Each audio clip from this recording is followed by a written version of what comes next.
বিশ্বাসে মানুষ বিএনপি কে ভোট দেবে? হুমকির জন্য, জীবন বাঁচানোর জন্য? সেটাই তো হচ্ছে। আমাদের বাড়িতেও ভাঙচুর করা হয়েছে, আমার দাদাকে প্রতিনিয়ত যে হুমকি দেওয়া হয়। বিএনপির যে ইউনিয়নের যে সভাপতি মনির খা, সে আমাদের জায়গা দখল করে নিয়ে গেছে।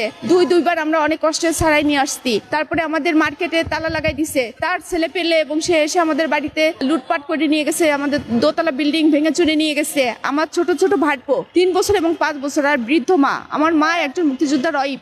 আগুন দিলে তো এরা পুড়ে মারা যেত। এটা তো আমি আমার পরিবারের কথা বলতেছি। এরকম হাজারো পরিবার আছে যে নিউজটা ভাইয়া ভিডিও করতেছে মানুষ, সেটা প্রচার হচ্ছে, সেটাই দেশবাসী জানতে পারছে। যেটা প্রচার হচ্ছে না, আমি যদি এখন হামলা করি আপনাকে, আপনি কি ভিডিও করবেন নাকি জীবন নিয়ে পালাবেন? জীবন নিয়ে পালাবেন। তাহলে সেটা তো কেউ ভিডিও করতেছে না, সেটা তো প্রচার হচ্ছে না। তো আমি তারেক জিয়ার কাছে অনুরোধ করব যে আপনি একটা মুক্তিযোদ্ধার সন্তান, আমিও একটা মুক্তিযোদ্ধার সন্তান।